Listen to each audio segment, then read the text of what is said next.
أعلن افتتاح جلسة مجلس الأمن 8988 88th meeting of the Security Council is جدول called to order. الأعمال المؤقت لهذا الاجتماع provisional agenda هو for this meeting الأخطار is التي تهدد threats to السلام international peace والأمن and security. الدوليين. أقر جدول الأعمال. The agenda is adopted. وفقا للمادة 37 In من accordance with النظام Rule الداخلي 37 of المؤقت the Council's للمجلس، provisional rules of أدعو procedure, ممثل أوكرانيا I إلى invite the المشاركة في representative هذه of الجلسة. Ukraine to participate in this meeting. تقرر ذلك. It is so decided. وفقا In للمادة accordance with 39 Rule من النظام 39 of the الداخلي Council's المؤقت provisional للمجلس، rules of أدعو procedure, مقدمي I invite the الإحاطتين following التاليين briefers إلى to المشاركة في participate هذه in this meeting. الجلسة: السيد مارتن جريفيثs وكيل الأمين العام للشؤون الإنسانية Undersecretary General ومنصة for الإغاثة Humanitarian في حالات Affairs and الطوارئ، Emergency Relief Coordinator, السيدة كاثرين and راسل Ms. المديرة Catherine التنفيذية Russell, لمنظمة Executive الأمم Director المتحدة of the United للطفولة. Nations Children's Fund. تقرر ذلك. It is so decided. يبدأ مجلس الأمن The الآن Security Council نظره will now في begin البند its 2 من consideration of جدول Item 2 الأعمال. of the agenda.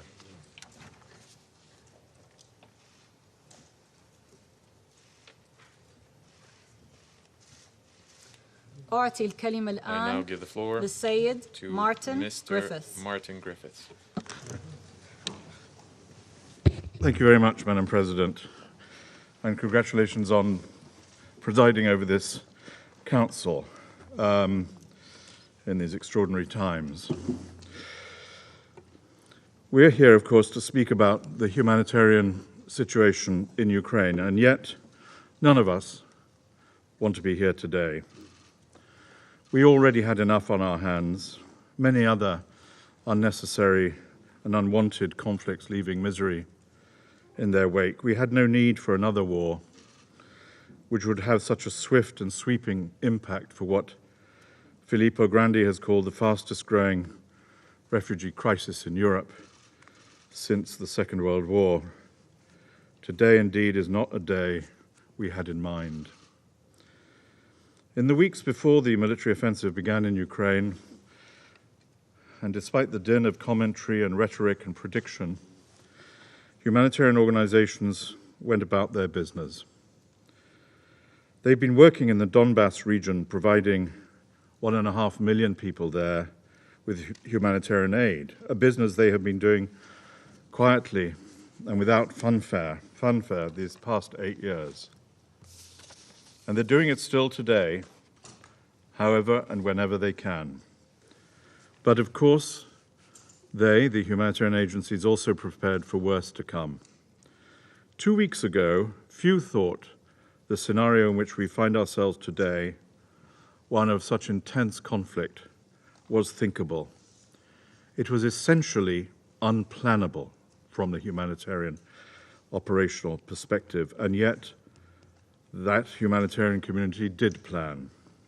We looked to the possible numbers with the UNHCR and IOM and our NGO partners at Unicef and WFP. We estimated together who might be in need, who might be on the move, all those vulnerable people who might need help at home. We looked at possible routes and methods of delivery. The World Food Programme mobilized its considerable logistics to get supply chains up and running from a standing start. We knew that this operation would need the best of talent, and all humanitarian agencies, and including my office, sent in surge staff in the days before that offensive began. And as the unthinkable became the reality, the UN and its humanitarian partners started a scalable and agile, adaptable and resilient humanitarian operation fit for the changing situation. They started it. The Secretary General, at record speed, appointed Amin Awad, a person of the widest experience of fast-moving operations, including in that very region, as his crisis coordinator. Amin, supported by Osnat Lubrani, the experienced resident and humanitarian coordinator, is in Ukraine as we meet here today. In the first days of the offensive, our staff, like so many in Ukraine, spent their days and nights working from bunkers and basements. Yet they managed to produce the two robust response plans which Filippo and I launched last week in Geneva to a very generous donor response. Madam President, do I need to describe what we have all seen and heard on the news? Simply put, millions of lives shattered. People can't stay home with shops shut, power and water cut, shells falling, phones switched off. They can't find what they need even if they have money to pay for it. And as we have seen, even as the TV cameras roll, many can't flee in safety either in this conflict. It's been 11 days of escalating violence, fear and pain.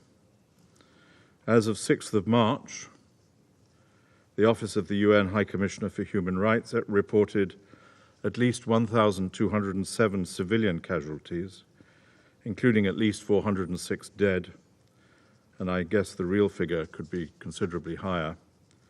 UNHCR reports that more than 1.7 million refugees have fled, and that figure is probably out of date already, in 11 days. Madam President, humanitarian assistance has continued in areas where security permits. Under the leadership of the crisis coordinator and the resident and humanitarian coordinator in country, we have new plans now, of course, on how to deliver where humanitarian needs are most acute. This includes the cities that we have seen so much on these last days, such as Mariupol, Kharkiv, Kherson. Our response is being scaled up from hubs in Vinnytsia, Uzhhorod, and Lviv.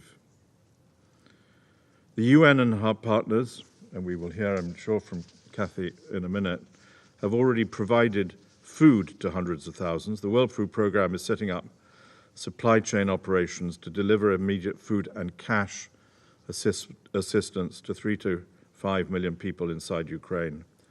WHO has shipped trauma care, emergency surgery commitment, and other supplies that will help in days to come, thousands of people, and more supplies are on their way. HCR is providing assistance, albeit as a small scale at the moment, through a network of shops and supermarkets in Mariupol in collaboration with NGOs. MSF never left. It's training trauma surgeons, providing support for the people in that city. It's bringing in thousands, UNHCR is bringing in thousands of blankets, mattresses, and other non-food items from Poland. Thank you to Poland, and shipping them to transit centres. And we're going to hear, and I look forward to hearing a lot more about the experience of children from Kathy, from the vital work of Unicef and its partners. The Ukrainian Red Cross has distributed humanitarian assistance to thousands via its emergency stockpiles, including hygiene and food kits, warm clothing and medicine. And I would like to take the chance here to salute the more than 4,000 Ukraine Red Cross volunteers across the country, used to conflict, of course, the community workers also of local NGOs, the truck drivers carrying basic necessities into volatile areas. These are people all in harm's way who have no hesitation in carrying out their mission. Madam President, I see 3 immediate priorities to lessen the pain and suffering we're all watching unfold in real time. First, the parties need to take constant care to spare civilians and civilian homes and infrastructure in their military operations.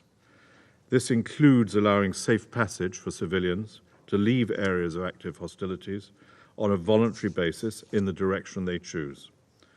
All civilians, whether they stay or leave, must be respected and protected. Second, we need safe passage for humanitarian supplies into areas of active hostilities. Civilians in places like Mariupol, Kharkiv, Melitopol, and elsewhere desperately need aid, especially life-saving medical supplies, the kind that have been brought in these past days by WHO. Many modalities are possible, but it must take place in line with the parties' obligation under the laws of war. And thirdly, we urgently need a system of constant communication with the parties to the conflict and assurances to enable the delivery of humanitarian aid. And we have seen these systems in place in other countries, of course, as you know well. a humanitarian notification system, as we term it, can support delivery of aid at the scale needed. I have already conveyed these 3 points to the authorities of Ukraine and to the Russian Federation.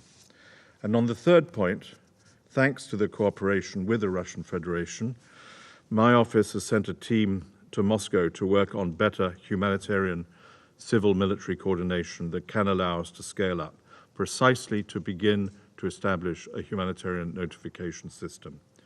This follows last Friday's phone call between the Secretary General and the Minister of Defense of the Russian Federation, Sergei Shoigu. UN teams have held the first technical meeting with the representatives of the Ministry of Defense. I welcome cooperation by both sides and sincerely hope to see further progress in the hours ahead. Madam President, people are watching as this unnecessary conflict engulfs cities and civilians.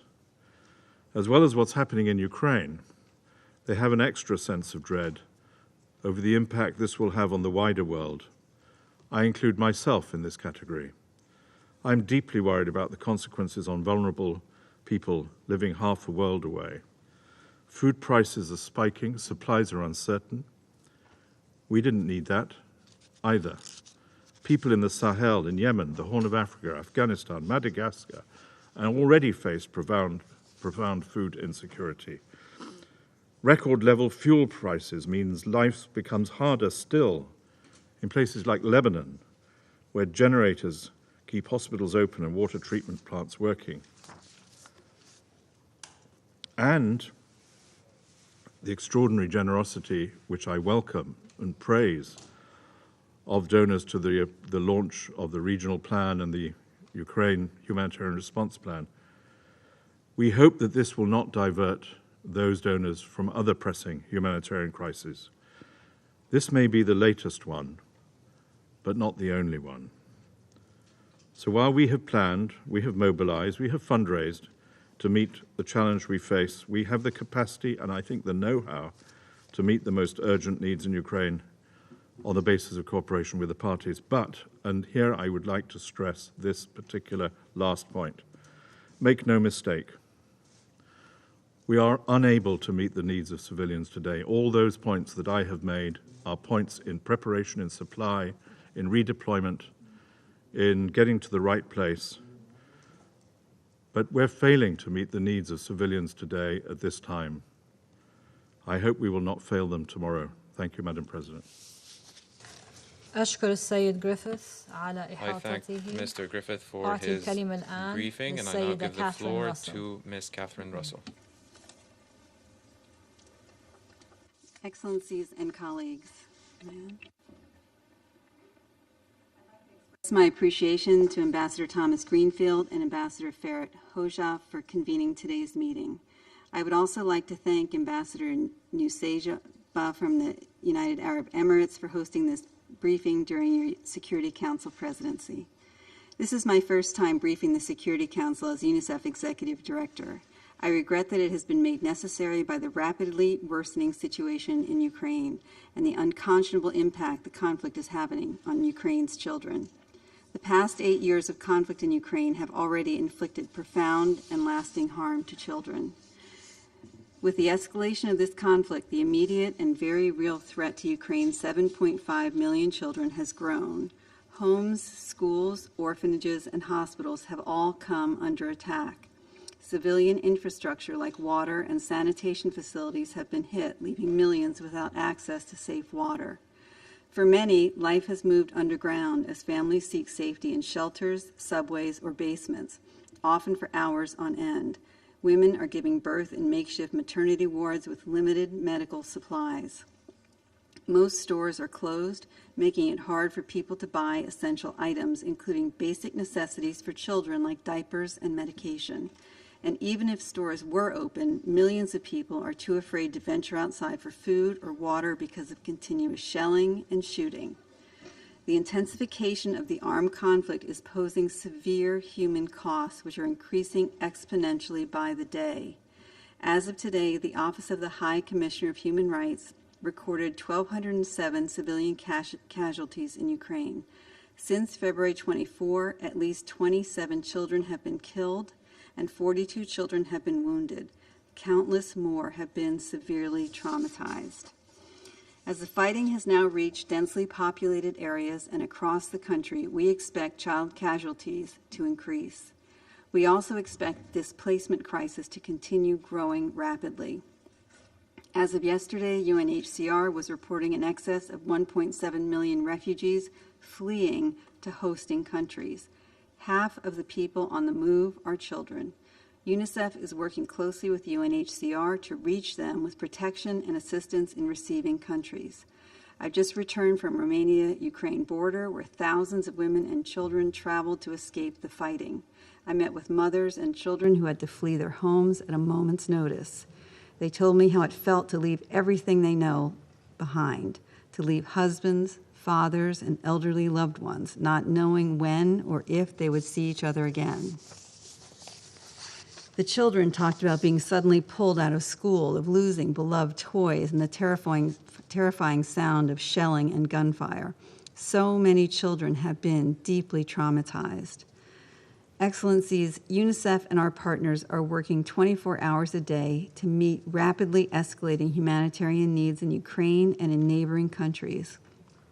From trucking in safe water for drinking and hygiene, providing emergency medical services, and providing shelter and protection for those displaced from their homes.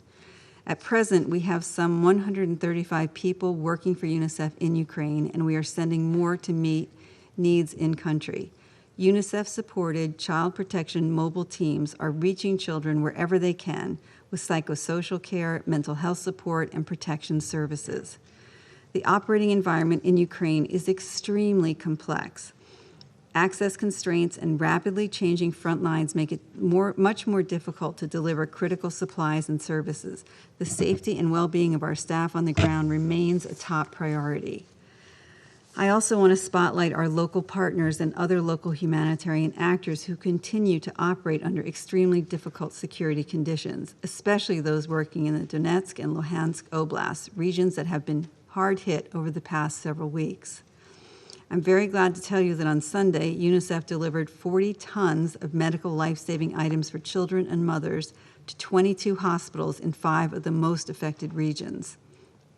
This equipment included midwifery and obstetrics kits, resuscitation and surgical kits, oxygen concentrators for shelters, hospitals, and first aid kits for frontline workers, enough to meet the needs of 20,000 children and their mothers. In coordination with the Ministry of Health, UNICEF is assessing further needs and preparing other shipments.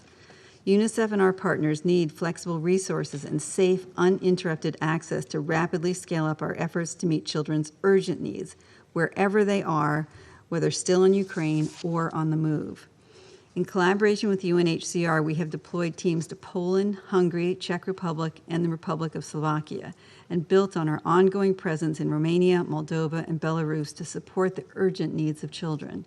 We've begun operating Blue Dot safe spaces in hosting countries at border crossings where children are first registered. The hubs provide a one-stop safe space for children and their families. They offer a range of services, including places for children to play, psychosocial support, basic legal counseling, recreational kits, and hygiene products. I visited one of these last week. Staff at these hubs are also able to identify unaccompanied and separated children. Children without parental care are at a heightened risk of violence, abuse, and exploitation. When these children are moved across borders, the risks are multiplied. The risk of trafficking also soars in emergencies. UNICEF and UNHCR have urged all hosting countries to take measures to identify and register unaccompanied and separated children fleeing Ukraine after allowing them access to their country. Temporary foster care and other community-based care provided through a government system can help protect children who have been displaced without their families. But we want to stress that adoption should never occur during or immediately after emergencies. Every effort should be made to reunify children with their families. Inside Ukraine, UNICEF is also deeply concerned about the safety and well-being of the nearly 100,000 children, half of them with disabilities, who live in institutions and boarding schools. We have received reports of institutions understandably seeking to move children to safety in neighboring countries and beyond. Many of these children have living relatives or legal guardians. All of these children have the right to be protected. While we recognize that humanitarian evacuations may become necessary to save lives, special measures must be taken to contact relatives and obtain consent to move these children to safety and to reunify them with their families when the threat is past. With the spread of the conflict, we should all be extremely concerned about the risks posed to children by landmines and explosive remnants of war. Even prior to the recent escalation, eastern Ukraine was one of the most mine-contaminated stretches of land in the world. This brutal reality is rapidly extending to other parts of the country. We will continue doing everything we can for children in Ukraine. We are committed to stay and deliver, but we need your support. Excellencies, what is happening to children in Ukraine is a moral outrage. Images of a mother and her 2 children and a friend lying dead on the street, hit by a mortar as they tried to flee to safety, must shock the conscience of the world. We must act to protect children from this brutality. UNICEF calls upon the members of this council to remind all parties of their legal and moral obligation to protect children and spare them from attack. We remain extremely concerned about attacks on the civilian infrastructure necessary to help children weather this conflict, including schools, hospitals, water and sanitation facilities, and critical energy infrastructure. We call on all parties to refrain from fighting near or targeting these protected areas and from cyber attacks that can disrupt critical services for children and families. We appeal to all parties to avoid the use of explosive weapons in populated areas, including cluster munitions, which pose the gravest risk of harm to children. And we urge all parties to protect civilians from further harm related to contamination from landmines and explosive remnants of war. UNICEF respectfully asks this council to send a strong message to all parties of their obligation to ensure the safety of humanitarian personnel and equipment and to permit and facilitate our work. This also means ensuring that sanctions and other restrictive measures do not impede humanitarian action. Finally, we have renewed our call for an immediate suspension of ongoing military actions in Ukraine. We need a ceasefire and adequate guarantees to enable safe and rapid humanitarian access to all people in need across Ukraine. This will allow critical humanitarian assistance and protection to reach those in need and to let families in those most affected areas venture out to get food and water, seek medical care, and leave their homes to find safety. In closing, I would like to emphasize that UNICEF is a humanitarian actor abiding by humanitarian principles. Over the past 8 years, UNICEF has been working on both sides of the line of contact in eastern Ukraine, and we are committed to providing humanitarian assistance and protection to all children in need across Ukraine and in neighboring countries. But this brutality must come to an end. Excellencies, colleagues, children in Ukraine need help and protection. They need supplies and other critical support. They need access to basic social services like health and education. They need hope for the future. But above all, children in Ukraine need peace. It is the only sustainable solution. Thank you for the opportunity to speak to you today. أشكر السيدة راسل على I thank Ms. إحاطتها. Russell for her briefing. أعطي الكلمة الآن I now لأعضاء give the floor to المجلس those council الراغبين في members who إدلاء wish to make البيانات. statements. أعطي الكلمة I give the floor لممثلة to the الولايات representative of the المتحدة. United States. Thank you, Madam President. Thank you, Executive Director Russell. At your first briefing to the Council, we welcome you to this setting. And thank you also to Undersecretary General Griffiths. Both of your briefings were extraordinarily sobering, but we very much appreciate the work that you do. I also want to say that we're so appreciative and so proud and grateful to UNICEF and OCHA and other humanitarian agencies staff on the ground in Ukraine and throughout the region. We've seen the images of them coordinating deliveries from bomb shelters and continuing to provide assistance to the Ukrainian people under difficult and dangerous conditions. They are a testament to the life-saving work of the UN's humanitarian agencies and your indispensable role helping vulnerable civilians suffering the consequences of war. We're outraged by increased reports of Moscow's attacks harming Ukrainian civilians in its unprovoked and unjustified war against the Ukrainian people. President Putin's war of choice has already turned 500,000 children into refugees. Already more than 1.7 million civilians have fled Ukraine into surrounding countries, and this doesn't include those who have been internally displaced. We've seen the images of elderly fleeing, a woman killed in her wheelchair, children dying in their mother's arms, and a woman being rushed bleeding to a hospital. These are the images that we're seeing daily of what is happening on the ground in Ukraine. Last week, I had the opportunity to speak to my counterparts from Romania, Poland, Hungary, Slovakia, and Moldova, where their governments, international organizations, and NGOs have been working nonstop to welcome all those who are fleeing. What I heard was staggering.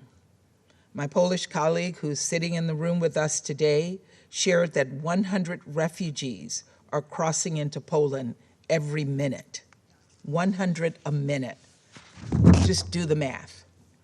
We talked about many of the challenges these neighboring countries are facing and how the United States can help keep their borders open to all those seeking international protection, including those who may experience communication barriers with border agents due to disabilities or other factors.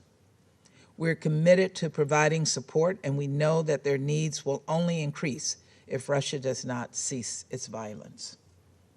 We know this because of what we've seen over the last week, from the reckless attack on Europe's largest nuclear power plant, to the siege of cities across Ukraine, to the tragic images and alarming reports from those who are unable to leave Ukraine to seek safety. The world is haunted by these images of homes, hospitals, schools, orphanages being destroyed, demolished in front of our eyes.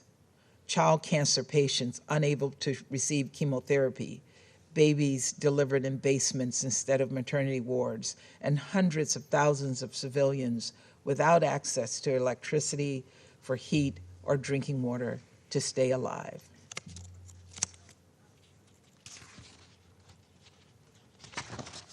Ukrainian cities are under siege, under relentless Russian shelling. Hospitals are running out of supplies, food is dwindling, and civilian casualties are mounting while the most vulnerable group, those with disabilities, the elderly, children, continue to bear the brunt of suffering. We have seen besiegement before, from Leningrad to Aleppo. These are tragedies of immense proportions. The United States is closely coordinating with the government of Ukraine, neighboring countries, and international organizations, including those within the UN system, to monitor the situation, and we will work with them to address humanitarian needs both in Ukraine and in the region.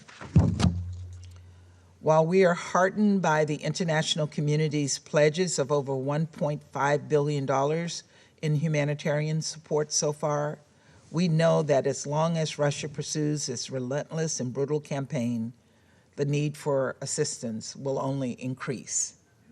We all need to ensure these pledged funds are flexible and mobilized as quickly as possible, given the escalating needs on the ground.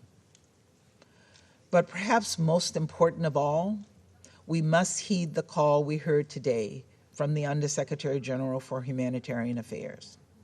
That means a sustained pause in hostilities to allow the safe passage of civilians who wish to leave areas of active conflict, the safe passage of humanitarian supplies, and the free and safe movement of those delivering humanitarian assistance. We need Russia's firm, clear, public, and unequivocal commitment to allow and facilitate immediate, unhindered humanitarian access for humanitarian partners in Ukraine. Very specifically, we call for the Russian Federation to agree to and honor In good faith, Ukrainian proposals for time-bound humanitarian safe passage in specific agreed-upon locations.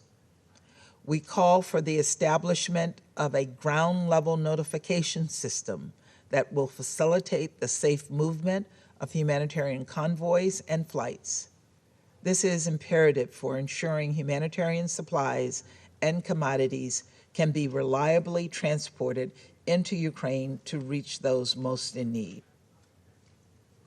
I also want to note today that the United States is increasingly concerned about the protection of civilians in this conflict, particularly women and girls who are vulnerable to gender-based violence, LGBTQI Ukrainians, as well as Ukraine's population of older adults and people with disabilities. We also call for the protection and care of all vulnerable children, including separated and unaccompanied children and those in institutional care. Children should never be involved in conflict, period. Children should never be involved in conflict. They must be protected. The humanitarian toll of President Putin's war on Ukraine is mounting. Children are dying. People are fleeing their homes. And for what? As Unicef has reported, we know already that dozens of children have been killed in Putin's war. And as we work to confirm cases, we know the actual numbers are actually far greater. Young children have also been severely traumatized by the violence and destruction. They've witnessed so many things to the point that they've stopped speaking. The physical and psychological wounds of this war will be long-lasting. It's clear Mr. Putin has a plan to destroy and terrorize Ukraine. If the last 2 weeks have shown us anything, it's that the Ukrainian people are not going to give up. And many Russian people themselves, including many Russian soldiers, do not want this war. Unfortunately, Mr. Putin doesn't seem to be listening, and we are concerned that the world needs to be prepared for a very long and very difficult road ahead. The Ukrainians are defending themselves bravely, and we will continue to stand with them and support them. But President Putin is clearly willing to sacrifice the lives of thousands of Russian soldiers to achieve his personal ambitions. We have been warning Moscow for weeks that in the end, Russia will be weaker and not stronger for launching this war. This is already proving true. The question is how much devastation President Putin is willing to wreak for this enormous mistake. We continue to call on Russia to change course, withdraw its forces, de-escalate through diplomacy, and we support Ukraine's call for a ceasefire. In the meantime, we applaud those doing everything in their power to alleviate the suffering Putin has unleashed on the Ukrainian people. Whatever course Russia's invasion may take, we must do everything, and I stress everything we can to help the people of Ukraine. Kyiv still stands, and we stand with Kyiv. We stand with Ukrainians. Thank you. أشكر ممثلة الولايات المتحدة. I thank the representative of the United States for her statement, and I give the floor to the representative of Albania. Thank you, Madam President. Thank you, Executive Director Russell, and welcome to the Council. And thank you as well, USG Griffiths, for this sobering and painful briefing. More than that, thank you for everything you and your teams are doing in meeting as much as you can the huge and increasing humanitarian needs in Ukraine. Dear colleagues, today marks the 12th day of the unprovoked and unjustified aggression against Ukraine, a war of choice that is becoming a war of obsession. Like in every day of this senseless war, Ukraine and its brave citizens find themselves in the well-known sickening inevitability of every conflict. Civilians are killed, children are traumatized, and women are suffering. In less than 2 weeks, Russia managed to create, out of nothing and for no reason, the fastest and largest mass refugee crisis in Europe since World War II. We were told that this so-called special operation, the domestic nickname and the new Russian definition for aggression, would not target civilians. In reality, civilians are assaulted and trapped among rubble. Toddlers are sheltering in cellars and subway tunnels. And as we saw last week, nuclear plants are under threat of deliberate or accidental hit. Fueled by anger due to the heroic Ukrainian resistance, civilian population, civilian infrastructure, residential areas, schools and hospitals, as we heard, everything has become a target. Even diplomatic representations are not spared, as it happened today with our own honorary consulate in Kharkiv. Dear colleagues, the huge humanitarian needs across the country are multiplying by the hour. Hundreds of thousands are without safe drinking water because of damage to system infrastructure, and many have been cut off from access to other essential services like health care. More than 1 million people are on the move, searching for shelter and safety, including in neighboring countries. Families have been walking long distances in freezing temperatures to find shelter, most of them in neighboring countries. Half of them are children. We applaud the way Poland, Moldova, Hungary and Slovakia have responded in welcoming and sheltering hundreds of thousands of displaced people. They must not be left alone. The escalating aggression in Ukraine has been terrifying, especially to children. Tens of thousands of children have seen their daily lives and routines shattered. Thousands are separated from their families in shock and desperate for safety. This is what Russia is doing. So I have some very simple, direct questions.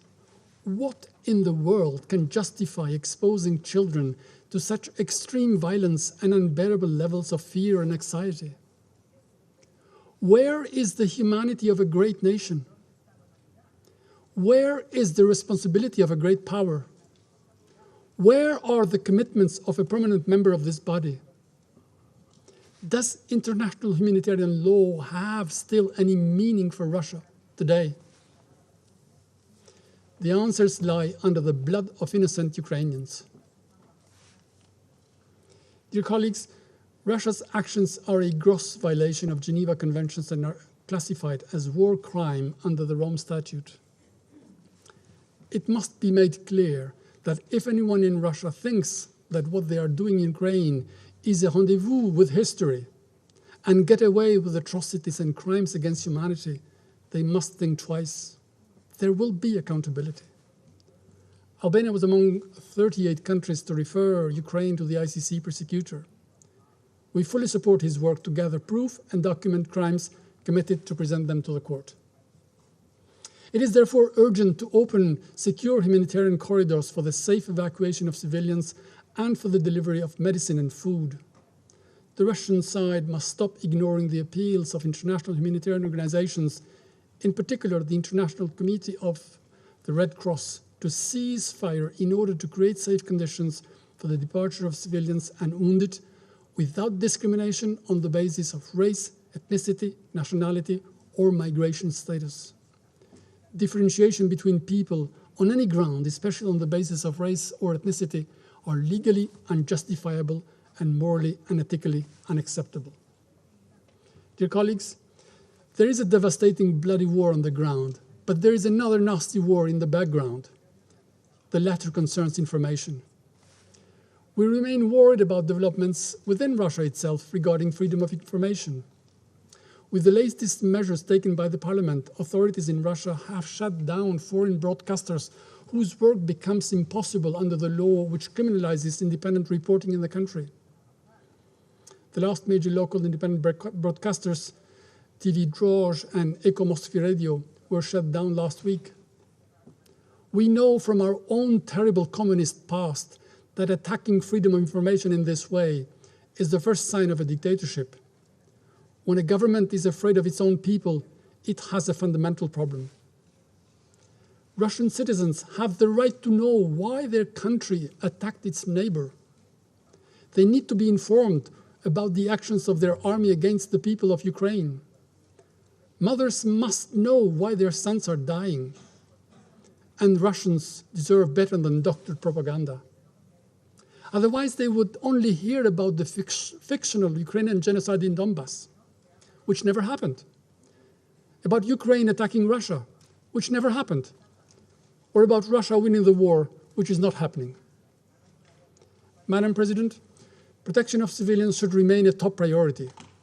Yet as bombardments intensify, fueled by the anger caused by the heroic Ukrainian resistance, we are also worried about the destruction of cultural heritage. Indiscriminate bombardments have already destroyed architectural ensembles in Kharkiv and risk inflicting irreparable damage to the Ukrainian cultural heritage widely. Heritage is a testimony of the past, but also a vector of peace for the future, which Russia is assaulting. Let me end with the cry of this woman, Alexandria, living in Kharkiv. This was last week, and I don't know whether she's still alive. She was saying, my city is being shelled, but my mom won't believe me. Her mom, who lives in Russia, would respond to her call that she heard on TV that the Russian army would never target civilians. It's Ukrainians who are killing their own people. Dear colleague, 12 days ago, Ukraine was guilty because it exists. Now they are guilty because they do not surrender. What is tomorrow made of for them? We call on Russia to come to senses and stop. We call on Russia to hold its aggression and go home. The world knows what they are doing. What is happening is a global air raid siren, a warning of how important multilateralism is and how much we need it to work and how essential it is to make everything possible to stop this war and make the aggressor pay for it. When one behaves like a rogue state, it should not pretend to be treated differently. Albania reaffirms its unwavering support for the independence, sovereignty, and territorial integrity of Ukraine within its internationally recognized borders, and this position was reiterated today, just a few hours ago, by a resolution adopted by the Albanian Parliament. I thank you. I thank the representative of Albania for his statement, and I now give the floor for the representative of the Russian Federation. Thank you very much, Madam President. We thank Martin Griffiths for his views. We welcome to the meeting the new Executive Director of Unicef, Catherine Russell, and thank her for her report. We wish to note that we've seen the non-bias in Ukraine's reaction to this crisis over its last 8 years of its existence. The fund didn't turn a blind eye to the bombardments of Donbass, to the territory of Donetsk and Lugansk, and the problems for children that came from this in terms of the humanitarian and psychological situation. We hope that this non-biased approach will continue in the future. We think that UNICEF's views should be based on reliable, tried and tested information. We welcome the reflection in the humanitarian plan of the dangerous fact of the mass proliferation on Ukrainian territory of small arms and light weapons, many of which have fallen into the hands of radical elements, including those who have been deliberately freed from prison. The consequences of this irresponsible step by Volodymyr Zelensky, who gave the order, are already clear. The number of civilian victims among civilians from the hands of the radicals is increasing day by day, first and foremost in Kiev. We have been drawing attention to this for a long time. We call on all colleagues in the Security Council to strictly keep in today's meeting to the humanitarian context of the situation in Ukraine. We've already had the opportunity to exchange political views on what's happening, and it's clear that our views diverge from yours, and that you continue to rely on the opinion of Ukrainian politicians and also doubtful or openly mendacious material from social networks in presenting the course and aims of our special operation in Ukraine in an unfavorable light. We once again we agree with the representative of Albania that there is an information war going on, more likely a disinformation war, and we would say that in the West, in the free world, where Russian information resources are being turned off and where any information which contradicts your version of events is not allowed to be broadcast. The permanent representative of the United States today accused us of not complying with our commitments to create safe humanitarian corridors. Let's get down into this. We once again wish to emphasize that safety for civilians in Ukraine is not a problem for Russian, because we're not bombarding them, but rather Ukrainian radicals and neo-Nazis who are holding hostage whole towns and cities and are making use of citizens as a human shield, not allowing them to leave cities despite the fact that there are humanitarian corridors and that Russian units have declared a ceasefire. There are a panoply of examples of this. Thus, on the 4th of March, the Ministry of Defense of Russia and the Deputy Prime Minister of Ukraine, Refugee, agreed parameters for humanitarian corridors from Mariupol to Zaporozhye and from Volnovakha to Dnipropetrovsk. They were supposed to be opened at 10 in the morning on the 5th of March. At Kiev's request, the representatives of the International Red Cross were invited to the areas where these corridors were being opened. Our side was ready to provide wholehearted assistance in guaranteeing safety for the evacuation of these people. We informed the UN Secretariat of all of this in timely fashion. However, the radicals in Mariupol violated this agreement. As is clear from a radio conversation that was intercepted between two commanders of the Nationalist Battalion Azov that is in Volnovakha, the radicals there were told to shoot at the legs of those who were heading for the humanitarian corridors. Those who risked life and limb to try and leave Mariupol, when they reached the checkpoints to exit the city, were shot on sight by Ukrainian Nazis. There's a great deal of video evidence of this. In Mariupol alone, there were some 200,000 civilians who are in the crosshairs of the forces there. And those who are ready to, the humanitarians who are trying to offer assistance aren't able to get there and to prevent the catastrophe that is developing in the town. The critical situation for people in other regions of the country is they are also blockaded by nationalist battalions. We note that Ukrainian radicals, day by day, are showing their true face more clearly. The local inhabitants have said that they forced out the staff of a maternity clinic and then put a firing site in that clinic. They also completely destroyed one of the nursery schools in the city. In addition, we state officially that Ukrainian authorities have categorically refused to cooperate on evacuating people from Kharkov or Sumy. Considering the catastrophic humanitarian situation and its worsening in Kiev, Kharkov, Sumy and Mariupol, and also the personal request of President Emmanuel Macron to President Putin, the Russian armed forces stated that from 10 a.m. on the 7th of March 2022, there will be a ceasefire and they will open humanitarian corridors from Kiev, Mariupol and Sumy towards Russian territory for those who wish to evacuate through that logistically viable route, but also towards Ukrainian territory. This information was conveyed the evening before to Kiev, to the specialized agencies of the UN, to the OSCE, the ICRC, and other international organizations through all available information resources, including the media. An official answer from Kiev was received only today at 7:10 a.m. at Moscow time, but the open humanitarian corridors towards the Russian Federation were ignored. This subject was raised in her official statement by the Ukrainian Deputy Prime Minister Vereshchuk, who called the proposal to open humanitarian corridors towards Russia, and I quote, absurd and unacceptable, end quote.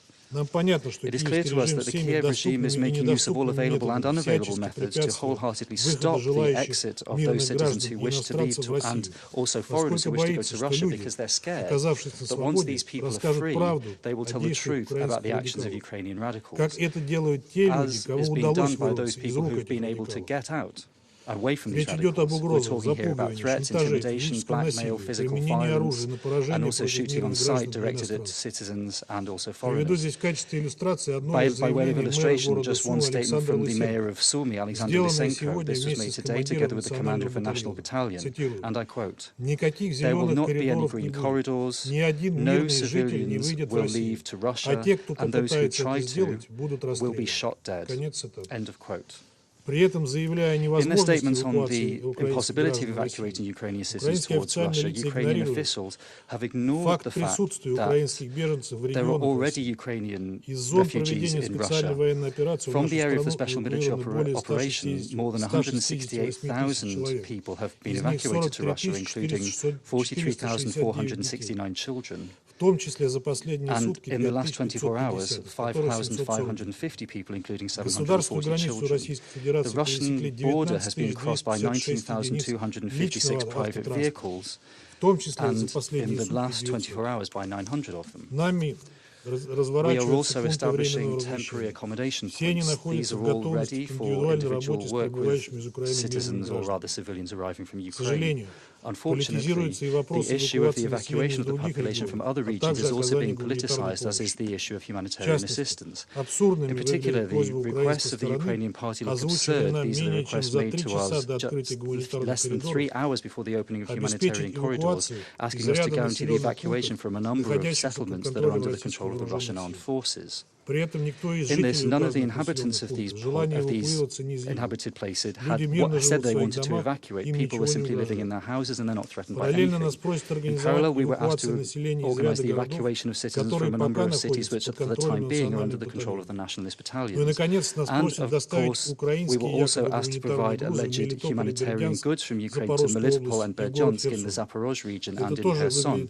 This also looks cynical towards the inhabitants of these cities, because at the moment these regions are under the full control of the Russian armed forces, and their populations are continuing to live peacefully and have everything that they need, including humanitarian assistance from Russia, which has arrived to different regions of Ukraine, 500,000 tons of it. Madam President, we are also particularly concerned that the Ukrainian radicals are continuing to hold hostage as human shields more than 1,500 foreigners in a range of cities.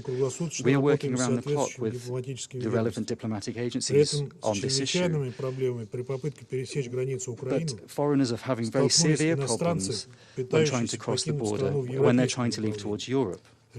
We're talking here about citizens from a range of different countries, including African countries. We also draw your attention to a public statement by the Senegalese representative of the African Union on this issue. We are shocked by news of the inhumane attacks by nationalists on student accommodation, which has, among other things, caused the death of Indian students.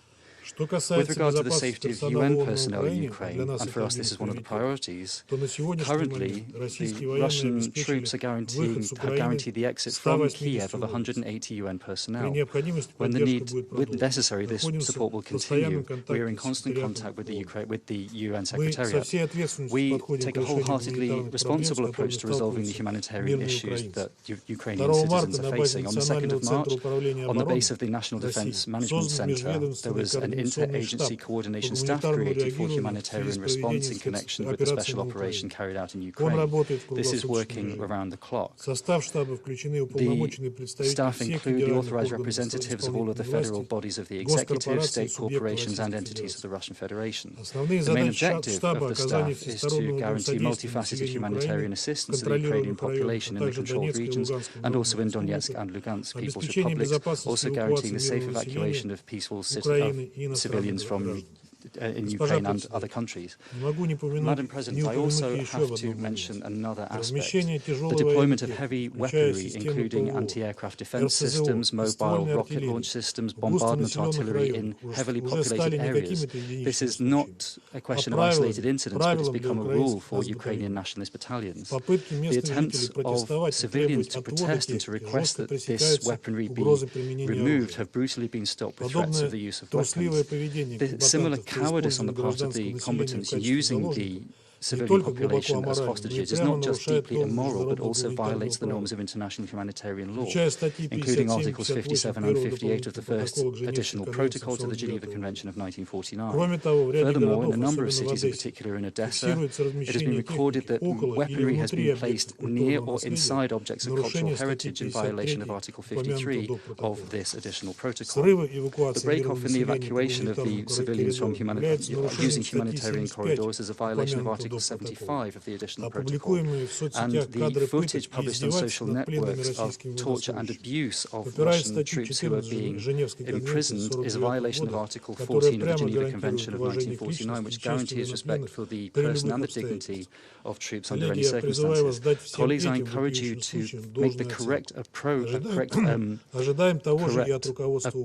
of all of these activities. We also expect the same from the UN's leadership. Otherwise, you will be encouraging Ukrainian radicals and neo-Nazis to new crimes. Madam President, in conclusion, I wish to once again firmly encourage our Western colleagues to convince the Ukrainian leadership to think finally about the safety of the Ukrainian and foreign citizens held hostage by radicals, and to join in the work to open and to guarantee the safety of humanitarian corridors. If, of course, you still have any ways to influence the nationalists, we have greater and greater doubts about that. We, for our part, are ready to do such work. Thank you very much. أشكر ممثل الاتحاد الروسي على بيانه وأعطي الكلمة لممثلة إيرلندا. Thank you, Madam President. And I'd first like to thank the UNICEF Executive Director, Catherine Russell, welcome her to the Chamber, and thank her and Under Secretary General Griffiths for their briefings today. Your messages were really, really stark, but we need to hear them. The international community needs to hear the facts. We commend the vital work of all humanitarians in Ukraine. And today, on the eve of International Women's Day, I salute the courage of all women working on the ground in Ukraine to save lives. The safety and security of all those brave individuals must be ensured. Madam President, one of the youngest fleeing over the weekend was a 2-month-old boy called Andrei, who crossed the border from Ukraine into Poland. As his Aunt Valentina comforted Andrei and his mother, she told UNHCR, "I never thought I would have to leave my home, that I would have to flee just to save my life." The Russian Federation's invasion of Ukraine has now created nothing short of a humanitarian catastrophe. As a brutal war is waged, we are seeing little to no regard for the safety of civilians. Andrei and Valentina represent just 2 of the 1.7 million people who have become refugees in less than 2 weeks. "We gathered some things and fled," Valentina said. She had reason to. We now know that something in the order of 12 million people are in need of assistance. Thousands have been killed and injured, the human cost mounting by the day. A humanitarian catastrophe simply of tragic proportion. In densely populated cities and villages and towns, Ukrainian civilians are forced to shelter for safety in underground car parks and metro stations. Their daily lives upended, everything on hold, terrorized. All the while, the use of explosive weapons destroy their homes and the civilian infrastructure they rely on for survival. We are hearing reports hourly of multiple attacks on medical facilities, including maternity and children's hospitals, even oncology clinics, all protected under international humanitarian law. We have looked on in horror as attempts to evacuate the estimated 200,000 people from Mariupol have failed. The ICRC has been clear. Whatever is agreed or not agreed on humanitarian corridors or other measures, civilians and civilian infrastructure must be protected. This applies both to those who choose to leave and to those who choose to remain. That's a core obligation under international humanitarian law. Each chilling violation of international law evokes the darkest days of Europe's past. President, the humanitarian consequences of damage to civilian infrastructure is not abstract. It means interrupted supplies of electricity, critical for the continuing functioning of hospitals and essential services. It means heating homes. It means enabling parents cook to feed their children. The Children's Hospital where Valentina worked as a volunteer was hit by artillery at the beginning of the invasion. As she looked at her nephew, she recalled the children she saw killed in that attack. She says simply, they were so small. Ireland calls on the Russian Federation to uphold its international obligations. That includes protecting civilian healthcare facilities and protecting medical and humanitarian personnel. All parties must also facilitate safe passage and unhindered delivery of humanitarian assistance, including medical and food supplies to those in need.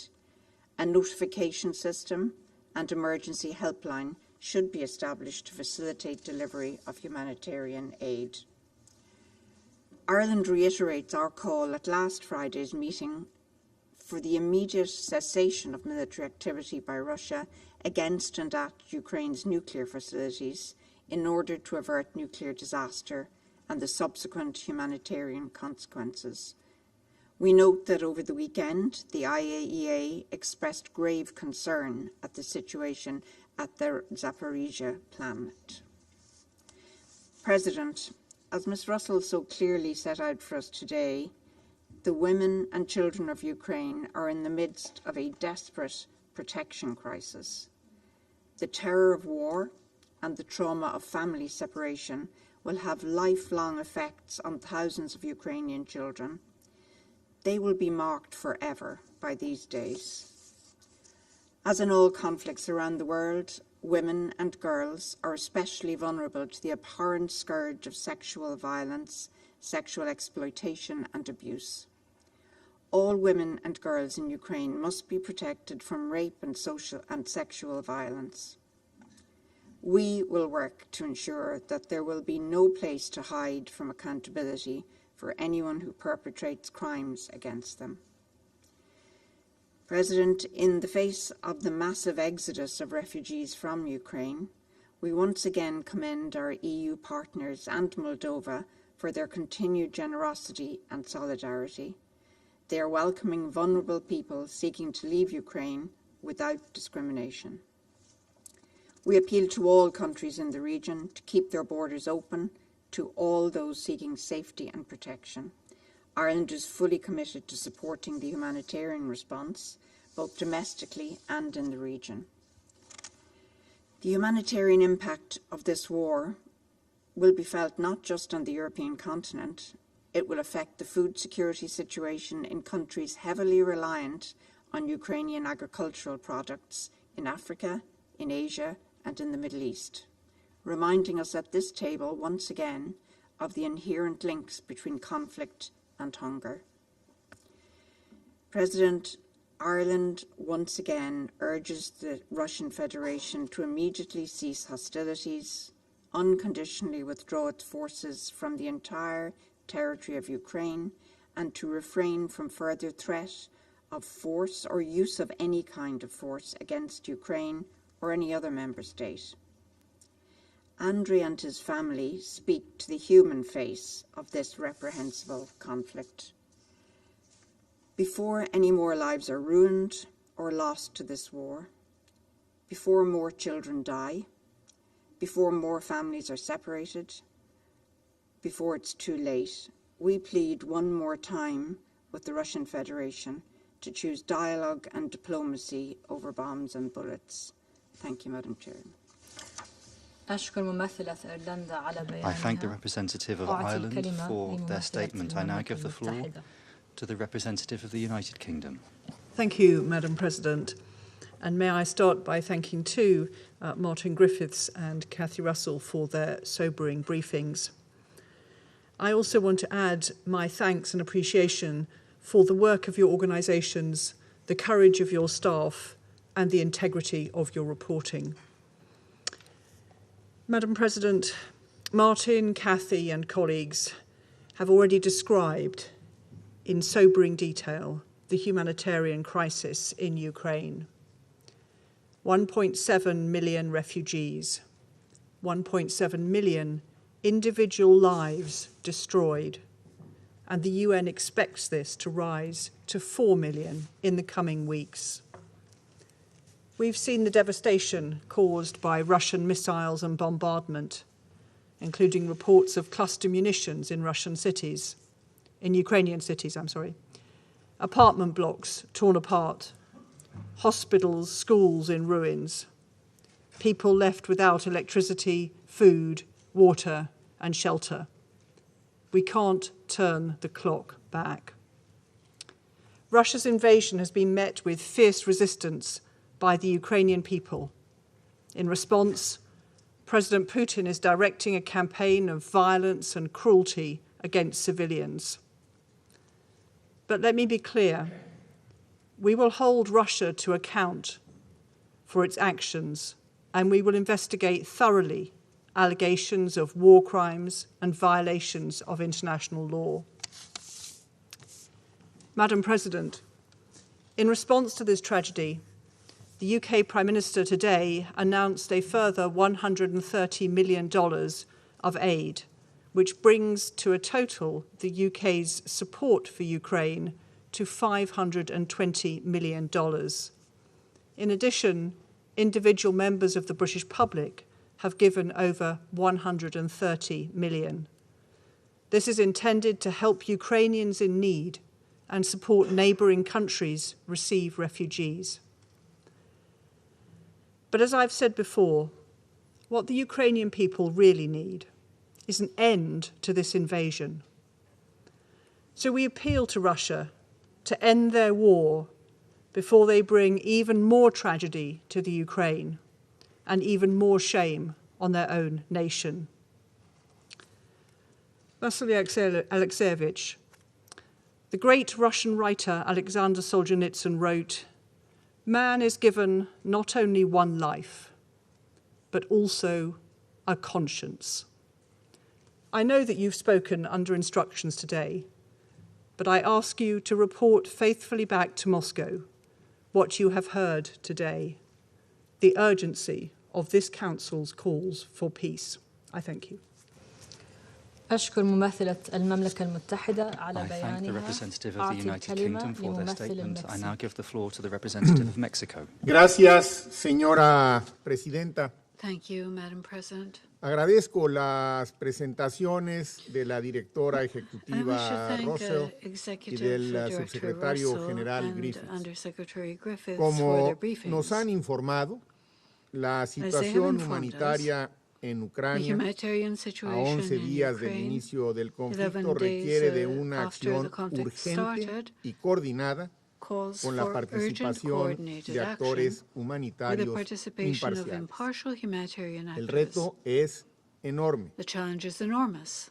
Hoy son ya 1.7 Today, millones de refugiados, va a seguir 1.7 creciendo, million aproximadamente refugees 1 millón de are the desplazados number, which will internos continue to increase. y There seguramente is muchos más approximately que 1 desean hacerlo, million pero que aún no internally han podido ser displaced evacuados. people and Y a la lot mayoría, more who wish to como be hemos evacuated escuchado, but have not yet been able to son leave. mujeres And y niños. the majority, as we have heard, are women and children. A esto se suman Along otras with agravantes this, que se han presentado en los últimos other días, exacerbating factors de have las cuales arisen también in nos han recent informado, days, which we como son las also have críticas heard about, condiciones de such as acceso the critical a agua y conditions of alimentos access to en water ciudades and food sitiadas. in cities under siege. Llamamos con urgencia We a una urgently call pausa sostenida de las for hostilidades. sustained La ayuda pause humanitaria of hostilities. no puede ni debe ser Humanitarian rehén assistance de consideraciones must not políticas be held o de hostage ataques militares. by Se political debe considerations garantizar or el military acceso attacks. irrestricto y seguro de The todos los unrestricted, trabajadores safe humanitarios access en for Ucrania all y en humanitarian todos los países colindantes workers in de conformidad Ukraine must be con el derecho guaranteed, internacional humanitario. as well as in all neighboring countries, in Igualmente, accordance with se debe international cumplir con lo dispuesto en la humanitarian law. resolución Likewise, the 2573 provisions en of relación Resolution con la protección de 2573 civiles, must be de los complied bienes with when it indispensables para comes su to the protection supervivencia of y civilians, de la infraestructura the goods imprescindible needed for their para la entrega de survival, la ayuda and humanitaria. the essential infrastructure Recordamos for the delivery también of humanitarian que en dicha assistance. resolución el We also Consejo de recall that Seguridad in the fue aforementioned claro al resolution, exigir que todas las partes en the los Security conflictos Council armados was clear when it establezcan required that una all parties pausa to armed humanitaria conflicts para facilitar la establish entrega a segura, humanitarian sin pause to trabas y facilitate the sostenida safe, de la asistencia unrestricted, requerida, and así como la sustained prestación de delivery los servicios of the conexos assistance needed, por parte de as well agentes as the humanitarios provision of connected imparciales, services con arreglo a los by impartial principios humanitarian humanitarios de agents, neutralidad, following imparcialidad e the humanitarian independencia, principles of de neutrality, conformidad con el derecho impartiality, internacional, and independence, incluidas las disposiciones aplicables del derecho in accordance internacional with humanitario international y law, del derecho including internacional the de los the refugiados. applicable provisions of international Señora humanitarian Presidenta, law quisiera and hacer hincapié refugee law. en 4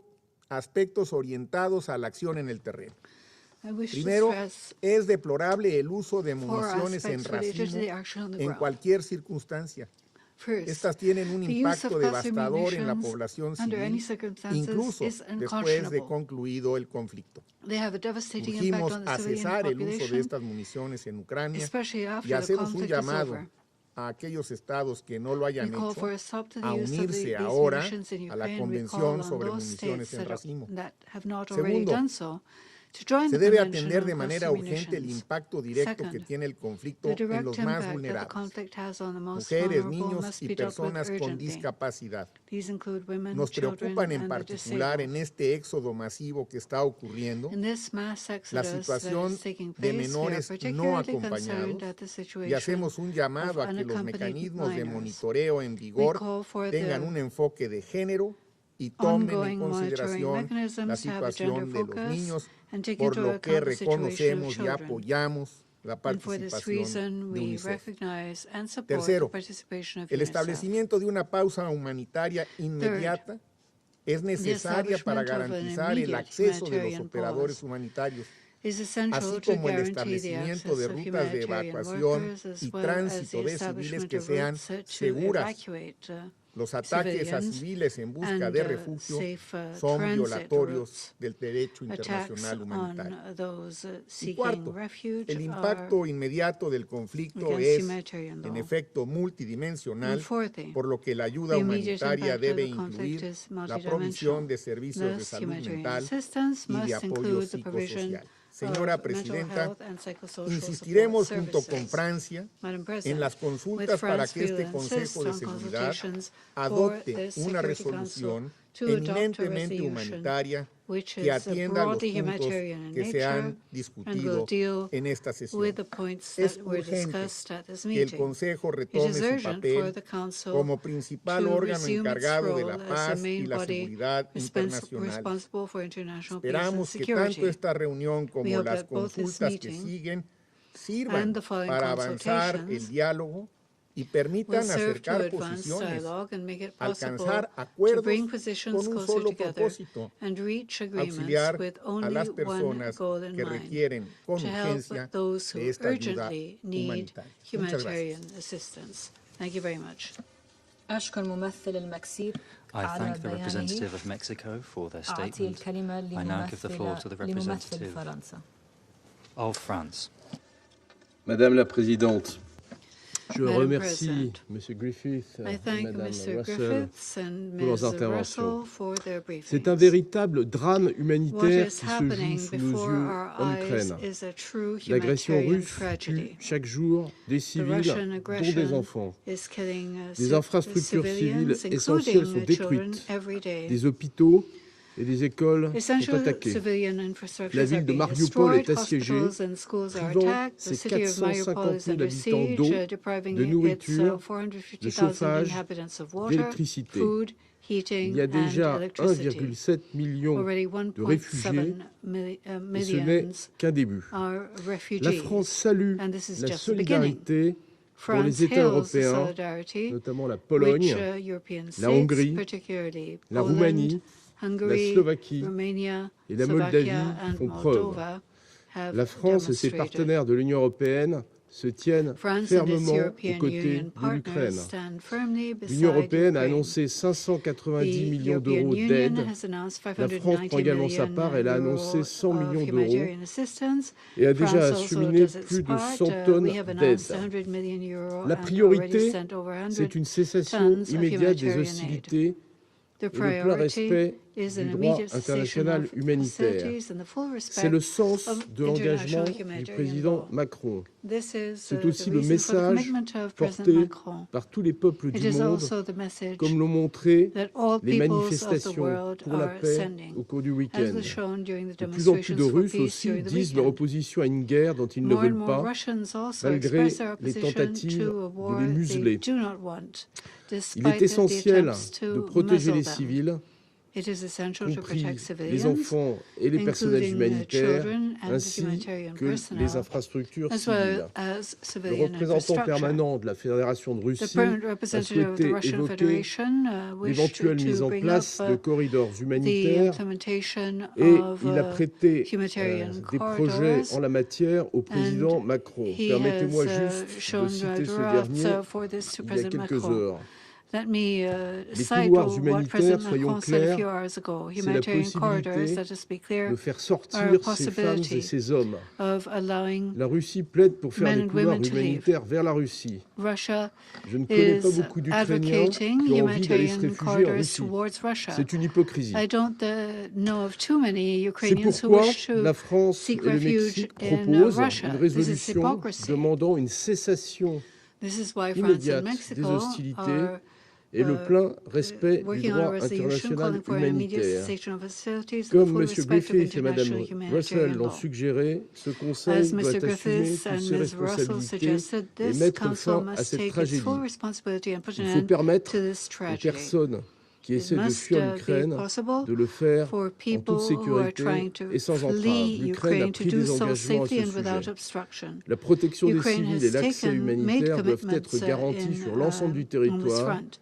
tant The pour les protection civils of qui peuvent civilians and partir humanitarian access que pour must ceux be qui restent. guaranteed Madame throughout la the Présidente, territory, nous both appelons la for the Fédération de civilians Russie who à se can mettre leave en and those conformité who avec remain la Charte des behind. Nations Unies Madam President, et à respecter le droit we call on international, Russia to y act compris in le accordance droit with the Charter of the international United Nations humanitaire and respect et des droits de l'homme. Toute la respect lumière international law, doit être including faite sur international les humanitarian law allégations and de human rights crimes law. qui, s'ils sont établis, ne Light devront must pas be rester shed impunis. C'est on pourquoi la France the soutient allegations of la crimes Cour pénale which must not internationale go et la commission unpunished if they d'enquête are proven. créée This is par le why Conseil des France droits de supports the l'homme. International La France salue Criminal Court and le the Commission of courage dont fait Inquiry preuve le created peuple by the Human Rights d'Ukraine Council. au sein France des Nations hails the Unies et courage dans toutes les shown enceintes. by the Elle people of continuera Ukraine. de se Within the mobiliser United avec ses Nations and partenaires in every pour international soutenir body, l'Ukraine et le France will peuple continue to ukrainien. mobilize Je vous with its remercie. partners to support Ukraine and the Ukrainian people. Thank you. أشكر ممثل فرنسا على بيانه. I thank the representative of France for أعطي their statement. الكلمة I now give the لممثل floor الهند. to the representative of India.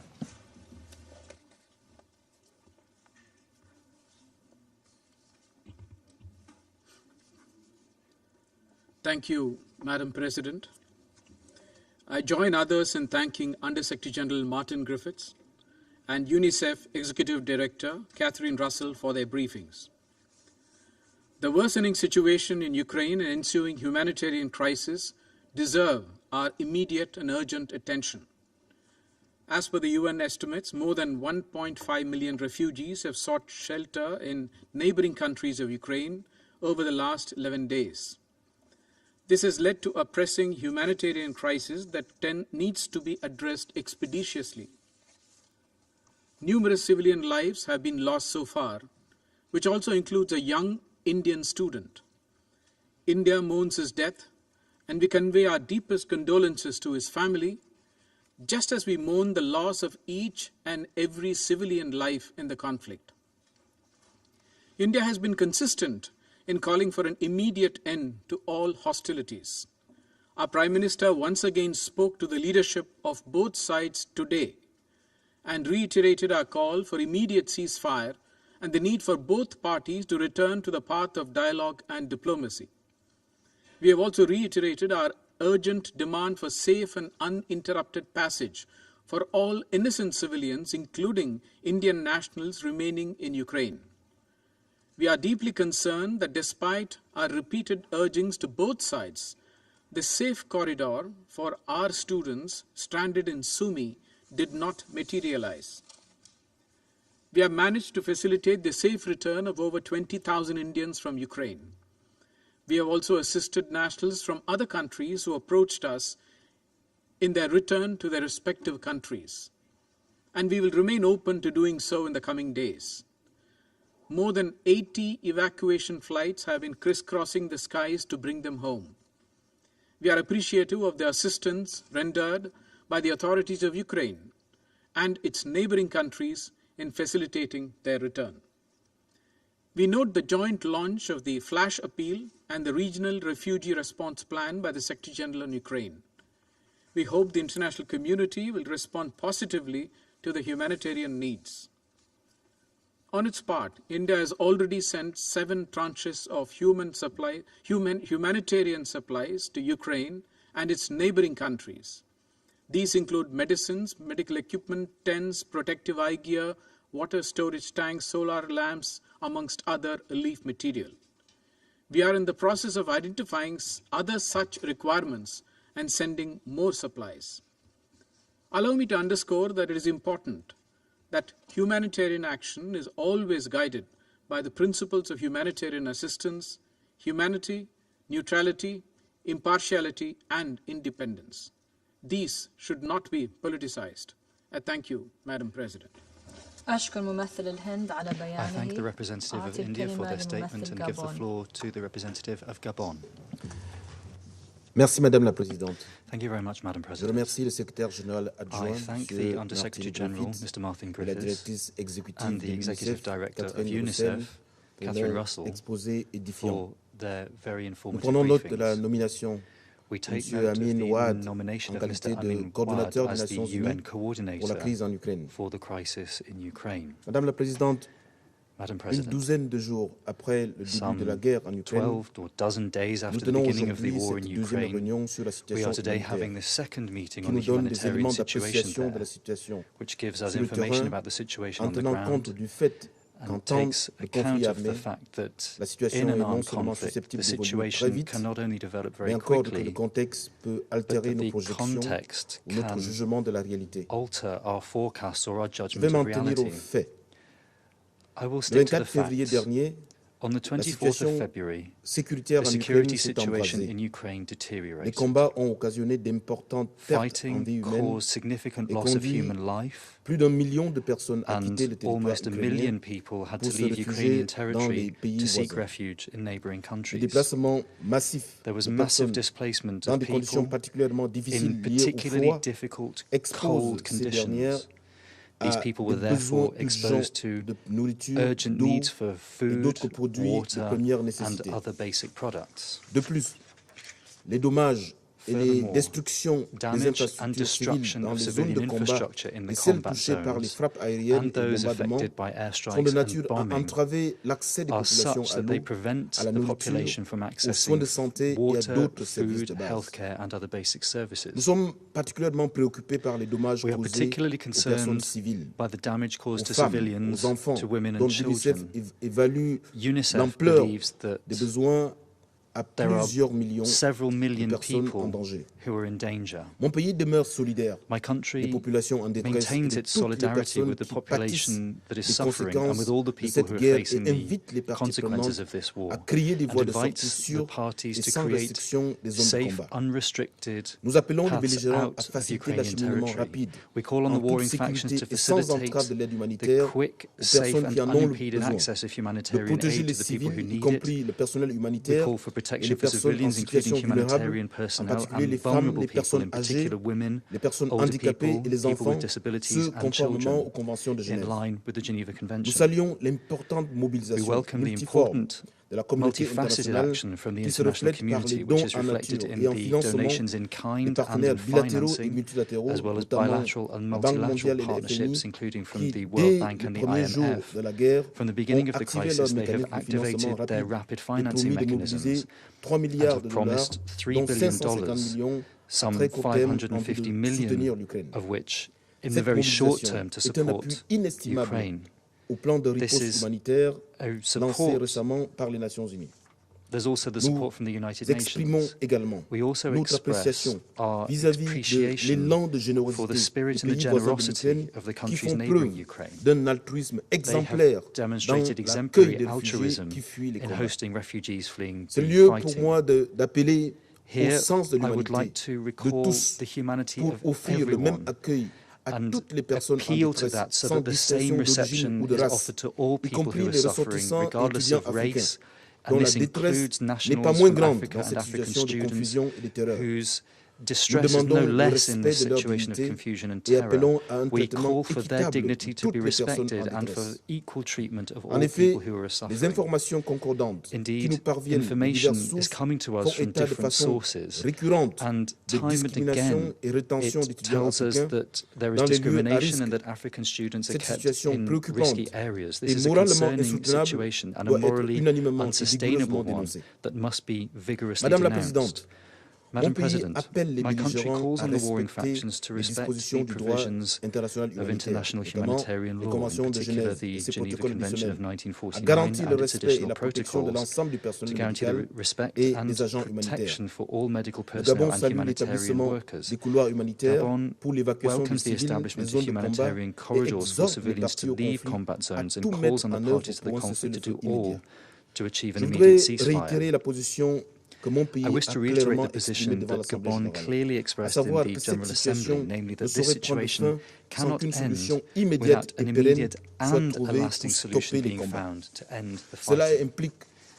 This would entail all of the parties committing to negotiations in good faith, with the firm will to end the conflict and to remove all the deep-rooted causes of it. In conclusion, I call on the members of this Council to take every possibility that diplomacy offers us to find a negotiated settlement and to prevent an escalation of hostilities.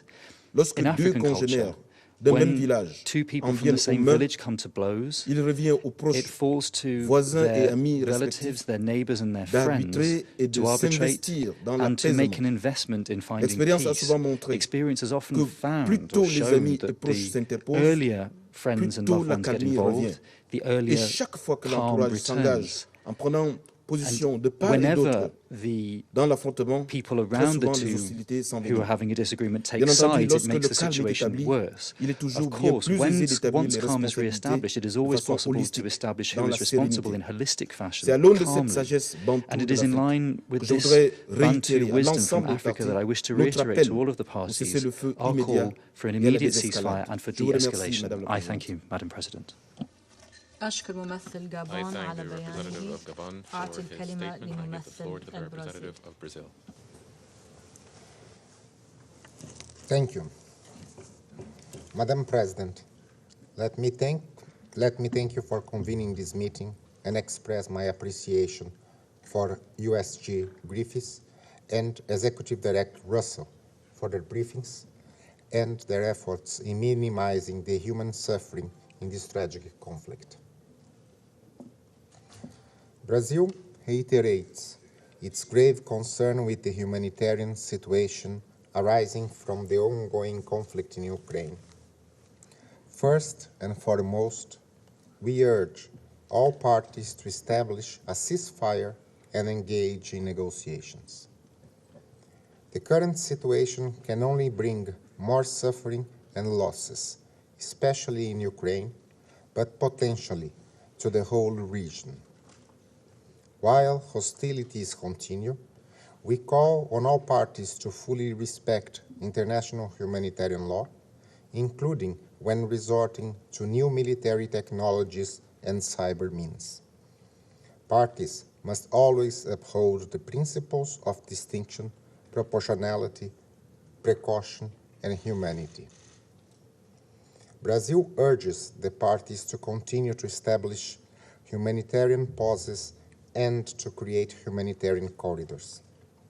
We echo, nonetheless, the ICRC's concerns regarding the need to respect international humanitarian rules both for those who choose to leave and for those who remain. The rules of war are not optional. We insist on our call for safe, timely, and unimpeded access for humanitarian assistance to those in need, particularly the most vulnerable. We remind the plea echoed by many member states for neighboring countries to keep borders open to refugees without any kind of discrimination. Brazil reiterates its gratitude and solidarity to Poland Slovakia, Hungary, Moldova, Romania, and others who are facilitating the exit and reception of refugees. Madam President, when the lines between combatants and civilians become blurred, we risk seeing a rise in civilian casualties, especially in armed conflicts fought in urban areas when explosive weapons are used in these contexts. In the worst cases, children may suffer the direst consequences of armed conflicts. Children in Ukraine must be protected from the dangers of war and under no circumstances should be recruited, used, or allowed to join any military activity or take any direct part in hostilities. Attacks against civilian infrastructures, especially schools and medical facilities, as well as water and sanitation systems, must be avoided. Parties must respect the optional protocol to the Convention on the Rights of the Child in its entirety. Furthermore, no additional hardship should be imposed over the affected populations and vulnerable groups through broad economic sanctions. Children forced to flee their homes to ensure their own survival are especially vulnerable. The increasing number of internally displaced children in Ukraine and refugee children in neighboring countries will require support from the international community. From our side, following the swift establishment of a humanitarian visa policy for those fleeing the conflict, which entered into force on March 3rd, Brazilian embassies in Bratislava, Bucharest, Budapest, Prague, and Warsaw have started to grant special visas for displaced Ukrainians and stateless persons for humanitarian reception purposes. Madam President, a few days ago, the General Assembly sent a political message urging immediate peaceful resolution of the conflict. This is a strong call of the international community for peace. Now, the Security Council must play its part and genuinely contribute for a peaceful solution to this crisis. Garnering consensus in this Council around basic humanitarian messages is imperative. We must work collectively to widen humanitarian corridors and assistance and to open also the path for dialogue and diplomacy, guided by international law and the principles of the UN Charter. I thank you. أشكر ممثل البرازيل على بيانه. أعطي الكلمة لممثل كينيا. Thank you, Madam President. I wish to thank USG Martin Griffiths and Executive Director Catherine Russell for their briefings, and I thank you for your work.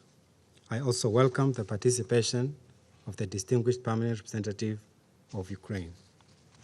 Madam President, the rapidly deteriorating humanitarian situation in Ukraine is gravely concerning. Kenya offers its condolences to the families who have lost loved ones to the conflict in the last few days. Kenya also commends Ukraine's neighbors for opening their borders to refugees of multiple nationalities. We urge them to ensure that the protection sought are offered with no discrimination on the basis, and particularly in regard to race or religion. Madam President, we are disturbed by the reported widespread damage to civilian objects and infrastructure.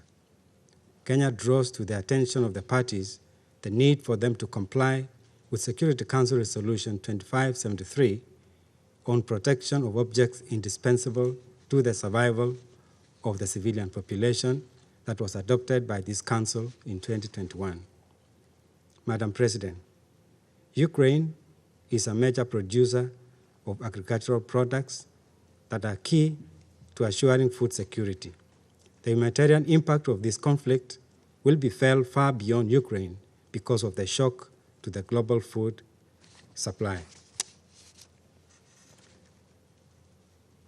Indeed, the closure of its ports as a result of the conflict, not to mention the destruction of infrastructure, is going to result in few grain and fertilizer exports.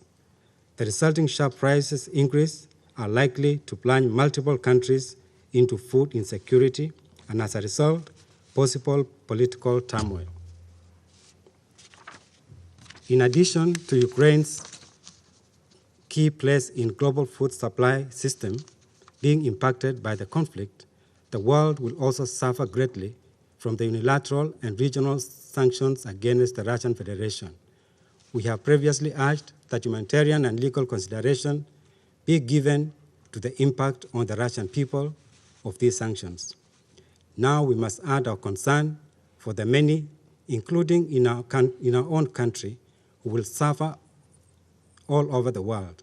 While the sanctions are aimed at responding to the inexcusable armed breach of Ukraine's sovereignty and territorial integrity by the Russian Federation, they will end up harming not only the innocent in Russia, but also millions around the world, particularly in the global south. In this regard, I have two questions for USG Griffiths.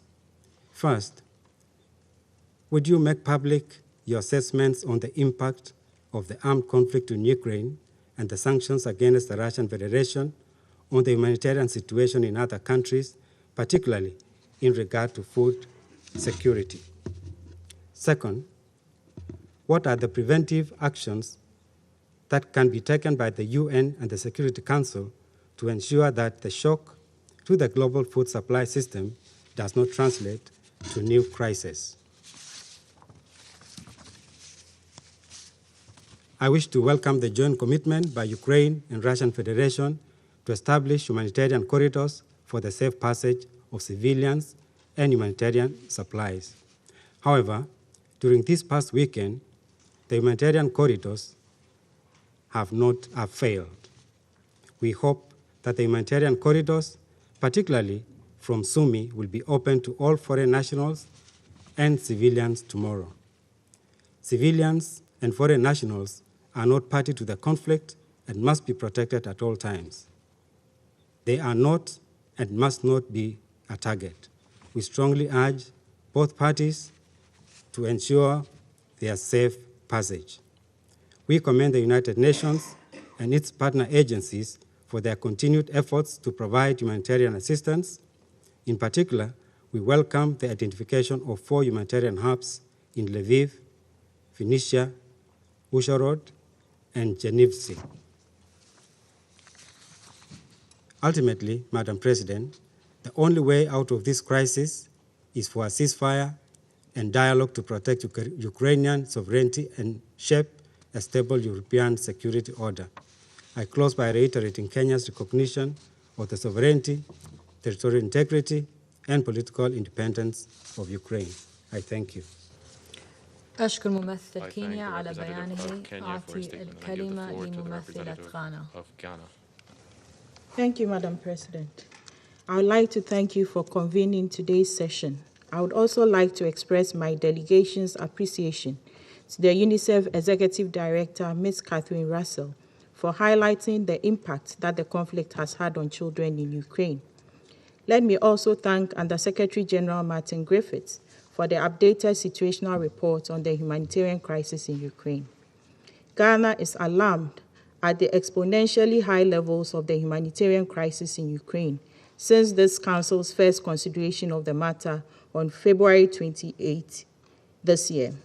At the time, it was reported that about 100,000 people were displaced, as some 500,000 more attempted to flee from shelling of heavy artillery, missiles, and airstrikes in the cities.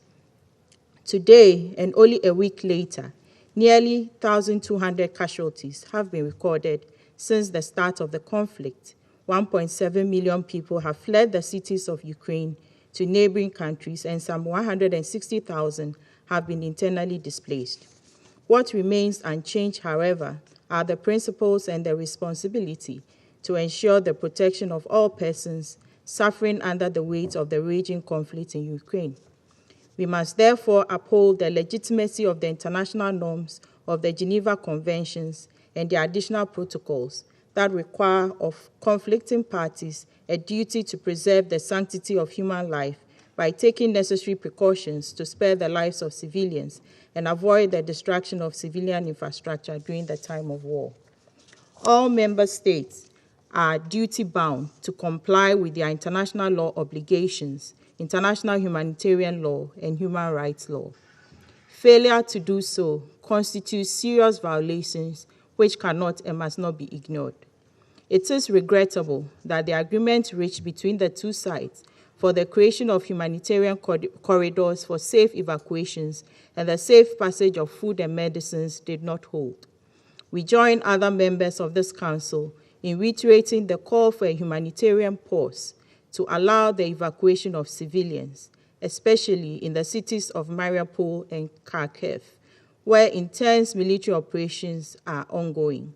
We call for the immediate cessation of hostilities in residential and civilian populated areas. It is also vital that agreements are reached to allow windows of silence that will enable the safe and unhindered passage of humanitarian convoys to all areas where civilians remain in need of water, food, and medical care. Ghana further supports the United Nations ask for the urgent establishment of a notification system and an emergency hotline with both the Russian Federation and the Ukrainian government to facilitate the delivery of humanitarian aid and life-saving supplies. Moreover, we are compelled to reiterate the absolute importance for the parties to steer away the military hostilities from all nuclear installations in Ukraine to avoid the risk of a nuclear disaster. We urge the IAEA to continue to monitor activities within Ukraine's nuclear program and operationalize preventive mechanisms to avert any accidental occurrences. We take note of the complex environment within which the humanitarian agencies are operating and commend them for their commitment. We also acknowledge those member states and international institutions which have contributed to the humanitarian fund required to ensure adequate humanitarian response. We are disheartened by the trauma and the suffering that children in Ukraine are experiencing during this period. These are the succeeding generations we pledge to save from the scourge of war. We commend UNICEF for its active engagement in the humanitarian operations and encourage the humanitarian agencies in their effort to address the peculiar vulnerabilities of children, as well as the women, the aged, and persons with disabilities. Madam President, I wish to take this opportunity to commend the neighboring countries of Ukraine and other European countries who have opened their borders to offer refuge to persons fleeing the conflict. We continue to prevail on them in their efforts to be guided by the principles of humanity and neutrality, impartiality, and independence. In closing, Madam President, I must re-echo the call upon the Russian Federation to end the aggression against the internationally recognized borders of Ukraine and withdraw its military forces. We firmly believe that military options will not deliver the mutual demands of security between Russian Federation and Ukraine. As the humanitarian situation in Ukraine worsens, economic ramifications are already being felt globally. We hope that this Council will take a unified path to support efforts to resolve the conflict through diplomacy and dialogue. I thank you. I thank the representative of Ghana for her statement, and I give the floor to the representative of Norway. Thank you, President. Let me begin by thanking the briefers for their sobering account on the humanitarian situation in Ukraine, particularly for outlining the terrifying ordeal many children are facing. We are seriously concerned by the staggering numbers of civilian casualties in Ukraine. Children have been killed and wounded. Children have lost their homes.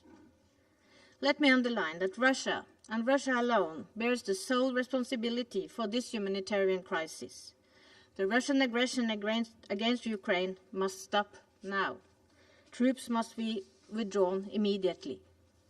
Civilians, including children, and civilian infrastructure must be protected in accordance with international humanitarian law. We are deeply concerned by the reported use of cluster munition by Russian forces in Ukraine. These are inherently indiscriminate weapons. They continue to kill and injure children long after conflict ends. Children are traumatized as they seek shelter from the bombing and shelling, forced to flee across Ukraine and across borders, putting them at risk of sexual and gender-based violence.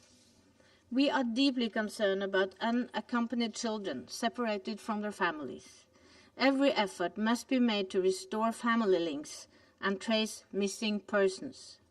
Humanitarian organizations must give priority to the assistance and protection of children affected by conflict, including their need for mental health and psychosocial support. President, Russia's warfare in urban and populated areas and the use of heavy explosive weapons is causing terrible long-term harm on civilians and cause the most severe physical harm to children, killing and maiming them. With attacks on hospitals, water processing plants, food system, and other civilian infrastructure, children are being deprived of services essential for their life and health. The fighting around nuclear plants endangers the health and safety of today's children and those of future generations in Ukraine and beyond.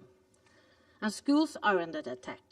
These attacks represent a clear violation of Resolution 2601 on the protection of education in armed conflict, which this Council unanimously adopted only a few months ago. We call on the Russian Federation to respect the civilian characters of schools and educational facilities in accordance with international humanitarian law. President, we stand behind and support OCHA's call today for concrete steps to be taken to ensure protection of civilians and humanitarian access. We call on the parties to the conflict to comply with their obligation under international humanitarian law to allow and facilitate safe, rapid, and unimpeded humanitarian access to those in need. The space for humanitarian action must be restored and protected in a way that ensures continuous and sustained humanitarian access. Civilians must be protected at all times. Ceasefire agreements and so-called humanitarian corridors to evacuate civilians can be measures for this purpose. Evacuation of civilians must be safe, voluntary, and to destination of their own choosing. Unclear agreements won't meet the needs of the civilian population. Those civilians who are leaving and also those civilians who are remaining must be protected. We commend the neighboring countries for keeping the borders open and for the great generosity and solidarity shown with people fleeing the conflict. The door to safety and protection must remain open without discrimination. We also commend all the humanitarian organizations, and in particular the local organizations, for their heroic efforts to deliver life-saving aid. Medical and humanitarian workers must be protected. They are not a target. President, Norway condemns Russia's massive military aggression against Ukraine. We reiterate our call on Russia to withdraw its troops immediately and stop causing further death, suffering, and destruction. The 7.5 million children of Ukraine are seeing the places they live, play, and learn being damaged and destroyed. Their lives and future are at stake. This war must stop now. Dialogue and diplomacy are the only way forward. Thank you. I thank the representative of Norway for her statement, and I give the floor to the representative of China. Thank you, Madam President. Madam President, first of all, I wish to thank USG Griffiths and Executive Director Russell for their respective briefings. We remain concerned about the rapidly changing situation in Ukraine and deeply deplore the increasing number of civilian casualties. We appeal for the maximum degree of restraint and intensification of diplomatic efforts so as to put an early end to the fight, ensure the protection of civilian life and their property and their basic needs, and prevent the emergence of a large-scale humanitarian crisis. Russia and Ukraine have reached a consensus through negotiation on the establishment of humanitarian corridors. We hope the parties will overcome the difficulties encountered in the implementation of this consensus so as to ensure that those corridors are safe and smooth. China's State Council and Foreign Minister today put forward a 6-point initiative on the situation in Ukraine. First, the humanitarian operations must strictly abide by the principle of humanity, neutrality, and impartiality in accordance with the GA Resolution 46/182 in order to prevent politicization of humanitarian issues. Second, full attention should be given to all those displaced inside and from Ukraine. Most important in particular is to provide humanitarian assistance to those countries hosting these people and to help with their proper shelter. Third is the protection of civilians, in particular, protection of vulnerable groups of women, children, elderly, and people with disability. And efforts should be made to avoid the emergence of secondary humanitarian disasters inside Ukraine, such as food shortage and the spread of infectious diseases. Fourth, efforts should be made to guarantee safe and smooth humanitarian operations, including providing rapid, safe, and unhindered humanitarian access, and ensure the safety and security of medical personnel and humanitarian personnel exclusively engaged in medical duties, and protect the medical equipment and transportation used in humanitarian operations and critical civilian infrastructure. Fifth is to ensure the safety of foreign nationals in Ukraine, allowing their safe, guaranteed, and unrestricted departure from Ukraine, and to help them return to their home country.